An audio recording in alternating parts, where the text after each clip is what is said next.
Chers étudiants, bonjour. Donc, après avoir traité les 4 premiers chapitres portant respectivement sur les rôles du manager, la planification, l'organisation et la direction, aujourd'hui, le dimanche 29 mars 2020, nous allons aborder le chapitre numéro 5, c'est-à-dire le dernier chapitre, qui porte sur le contrôle. Donc, il s'agit en fait du 4e élément du processus de management selon Henry Fayol. Ce chapitre, voilà, comme vous pouvez le constater sur le schéma, il s'agit du 4e élément du processus de management. Alors, ce chapitre va être axé sur les éléments suivants. Donc, en commençant d'abord toujours par des définitions. Les rôles de manager, du contrôle, les étapes du processus du contrôle, les formes du contrôle, les différents types du contrôle, et on va terminer par les caractéristiques d'un très bon système de contrôle, c'est-à-dire un système de contrôle efficace. Comment on parle de contrôle? Alors, le contrôle, c'est la comparaison de l'état du système à un état désiré. D'accord? Alors, le contrôle, il permet la correction. Donc, dans un système de contrôle, en général, nous avons la comparaison entre l'état désiré, c'est-à-dire les objectifs, et les résultats, l'état du système actuel, c'est-à-dire les résultats qu'on a atteints. Et un système de contrôle, il permet toujours un mécanisme d'ajustement, de correction. Donc, c'est ça la définition globale d'un système de contrôle. Donc, il s'agit d'un processus, c'est un processus, en fait, comme on va le voir, qui commence par l'évaluation du rendement et les plans d'intervention en vue d'atteindre les résultats escomptés. Dans un système de contrôle, un système de contrôle, il permet de corriger les écarts, les décalages entre les objectifs et les résultats réalisés.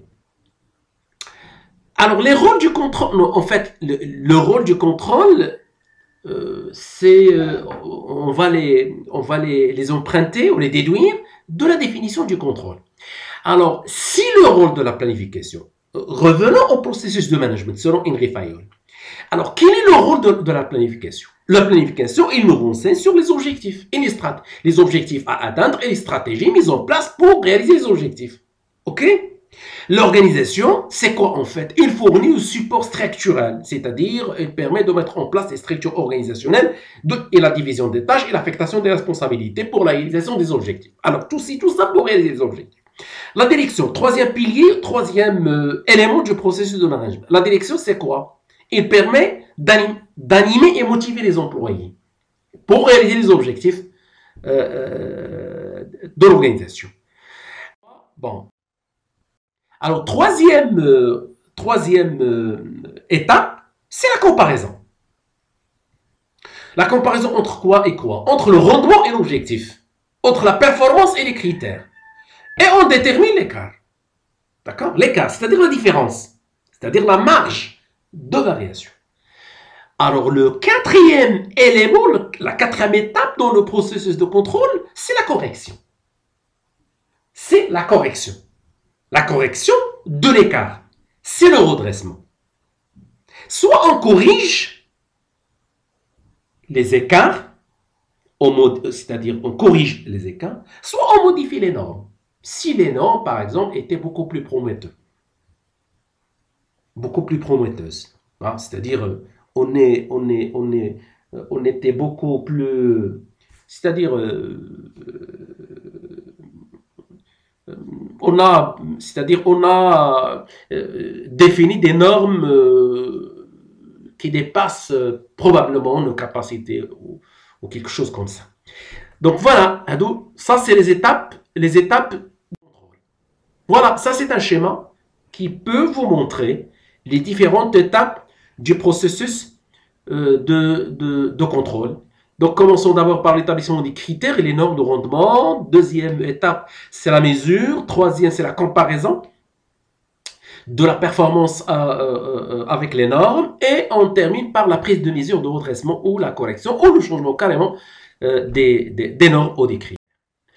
Maintenant, le quatrième type, c'est les formes de contrôle. Alors, on peut énumérer 4 formes. Les formes maintenant. Soit un contrôle administratif, soit un contrôle social, soit un autocontrôle. Un contrôle administratif, c'est quoi? C'est à partir des règles et des normes. Hein? C'est-à-dire des règles et des procédures formelles. Hein? C'est-à-dire le contrôle des résultats, c'est-à-dire on mesure les effets des actions, c'est-à-dire mesure les conséquences, c'est-à-dire les objectifs d'une activité. Là, nous avons donc quelque chose qui est normalisé, formalisé. Alors, le contrôle social, c'est autre chose. Hein. Il y a beaucoup plus à l'existence d'un processus social, parallèle, ou culturel, qui peut être construit par les groupes eux-mêmes. Donc, le contrôle social, c'est en quelque sorte, c'est un contrôle, soi-disant, qui peut être opéré par les équipes. Abstraction faite des normes. Ou l'autocontrôle, c'est un contrôle spontané, systématique, qui peut être assuré par la personne elle-même ou par le groupe. Un contrôle proactif, c'est-à-dire ex ante. Nous avons un contrôle a posteriori, ex ante, rétroactif. Okay? Alors, dans ce cas-là, les résultats sont comparés aux standards, c'est-à-dire aux critères, aux normes, aux objectifs de départ. Une fois que la tâche a été accomplie, c'est-à-dire après l'accomplissement de la tâche. Alors, le contrôle a posteriori, qu'est-ce qu'il fait? Il met l'accent sur les résultats qui sont déjà réalisés, parce que l'opération, il est déjà terminée. Alors, dans ce cas-là, le contrôle, c'est comme un contrôle correctif pour le futur, de correction. Alors, je termine par les caractéristiques d'un système de contrôle efficace. Alors, un système de contrôle efficace, il doit être rigoureux. Ça veut dire rigoureux. Il doit être fiable. Pourquoi il doit être fiable? Alors, vous savez qu'il s'agit d'une entreprise ou d'une organisation. On a défini des objectifs. On a mis en place des stratégies pour la réalisation des objectifs. Nous avons mobilisé des ressources matérielles et humaines. Et c'est un coût pour l'entreprise. Le fait de mobiliser et d'affecter des moyens et des ressources pour réaliser les objectifs, c'est coûteux pour l'entreprise. D'accord? Alors, si nous avons un système de contrôle qui n'est pas fiable, ça veut dire qu'il n'est pas fiable, qu'il n'est pas rigoureux. Ça veut dire quoi? Il n'est pas en mesure de nous renseigner sur les résultats réels. Réels. Nous avons mobilisé 100. Les résultats étaient de 110 ou de 120. Si nous avons un système qui n'est pas efficace, alors les 110 ou les 120, on ne sait pas exactement est-ce qu'il s'agit d'un résultat réel ou pas. Donc c'est comme on va jouer avec des... C'est-à-dire, c'est comme on va chercher à mettre en péril les moyens de l'entreprise. D'accord? Donc c'est pour cela que dans les organisations ou les entreprises, ils ont besoin d'un système de contrôle rigoureux et fiable. D'accord? 1. 2, nous avons besoin d'un système de contrôle rapide. Parce que le temps compte pour l'entreprise. C'est-à-dire, nous avons besoin d'un système qui permet de transmettre rapidement les informations. Nous n'avons pas besoin d'un système très long. Parce qu'il y a un gaspillage de temps. Et le gaspillage de temps, c'est coûteux pour l'entreprise. 1, 2, 3. Troisième caractéristique. Un système de contrôle, il doit être économique. Ça veut dire économique. Parce que le fait de mettre en place un système de contrôle dans n'importe quelle organisation, ça coûte. Ça coûte financièrement pour l'entreprise. Alors, un système, il doit être efficace. C'est-à-dire, il doit être économique. Ça veut dire économique. Il faut justifier l'utilité par rapport au coût. Nous avons mobilisé un coût, c'est-à-dire le système de contrôle nous coûte 100. Alors, pour mettre en place un système de contrôle, il faut mobiliser 100 unités monétaires. Alors, il faut justifier les 100.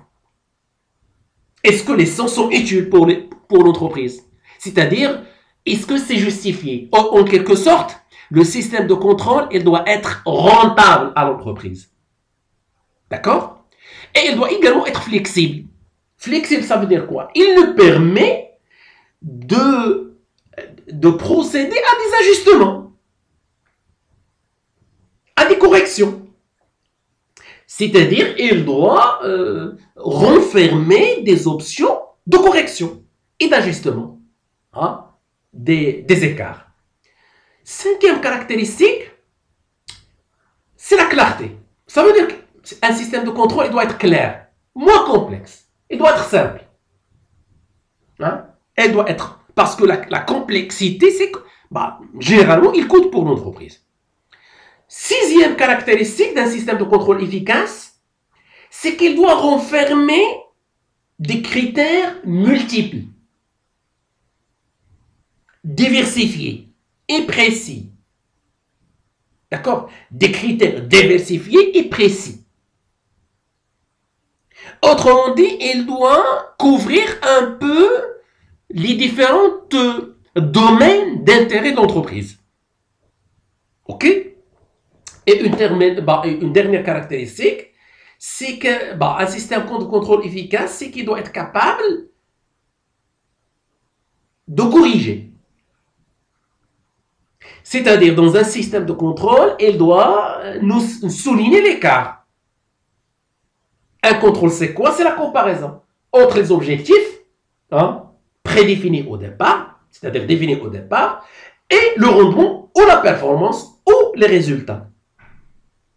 Un système de contrôle efficace, c'est un système qui est capable de nous montrer l'écart. Et c'est ça le plus important. Il doit nous indiquer, le système lui-même, il doit nous indiquer l'action à entreprendre pour corriger. Qu'est-ce qu'on doit faire pour corriger, pour rectifier le tir? Donc voilà, il s'agit d'un chapitre un peu light. Hein. Donc il s'agit de la fin de cette série, 10 chapitres. Donc voilà. J'attends toujours vos réactions et je vous souhaite une bonne chance et bon courage et je vous remercie beaucoup.